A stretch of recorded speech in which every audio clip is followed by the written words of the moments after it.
Nel video precedente avevo parlato di sorgente e destinazione, cioè come associare controller a parametri per modificare i suoni in tempo reale. Ho spiegato anche come comandare più di una destinazione della stessa sorgente, cosa che consente ad esempio di usare il pedale espressione per bilanciare i volumi di due parti, e in parecchi mi hanno chiesto di mostrare come farlo, anche se dalle indicazioni che avevo dato ci si poteva arrivare, ma tanto ormai faccio video a richiesta. Comunque è piuttosto semplice. Andiamo sul display. Qui abbiamo una performance con due parti. Ho scelto due suoni piuttosto diversi per ascoltare meglio il risultato alla fine.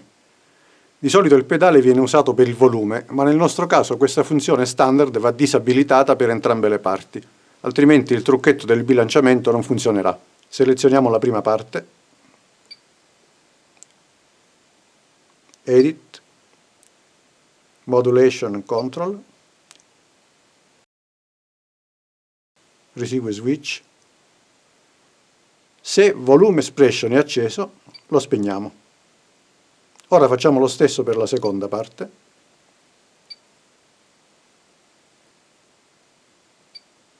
Ok, a questo punto possiamo uscire e siamo liberi di programmare il pedale a piacimento. Per associare la sorgente ad una destinazione, come visto nell'altro video, basta selezionare il parametro che ci interessa. Nel nostro caso il volume di una parte. Notate che si è acceso Control Assign. Impostiamo il volume a metà, cioè circa 64, eccolo qua. Poi clicchiamo Control Assign e la tastiera in attesa. Azioniamo il pedale ed è fatto. Ora usciamo e facciamo la stessa cosa con l'altro. Volume a metà. Control Assign, tocchiamo il pedale, usciamo. A questo punto è bene calibrare la risposta del pedale per ognuna delle due parti. Allora mettiamo in solo la prima e vediamo che succede.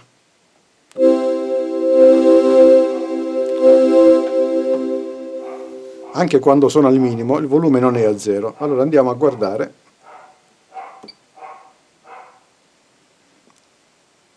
Mettiamo la polarità bidirezionale.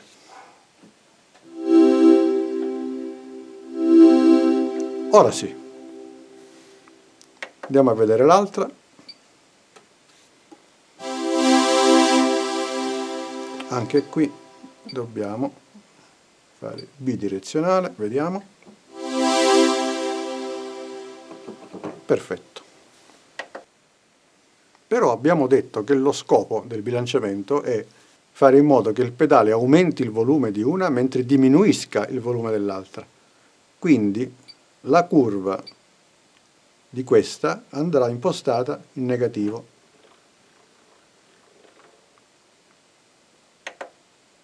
Proviamola da sola.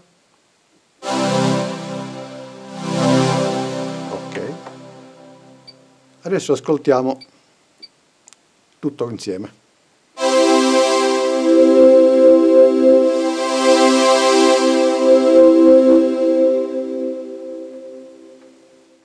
A parte l'esempio di questo video, il pedale espressione viene tipicamente usato per regolare il volume dei tappeti, strings, pad, lasciando il volume del piano fisso.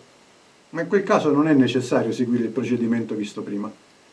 È sufficiente lasciare acceso lo switch volume expression solo per la parte dei tappeti e spento per quella del piano. Tuttavia mi è capitato di dover gestire situazioni in maniera più sofisticata e col sistema del bilanciamento generalmente risolvo in 2 minuti, per cui spero vi possa tornare utile. Alla prossima!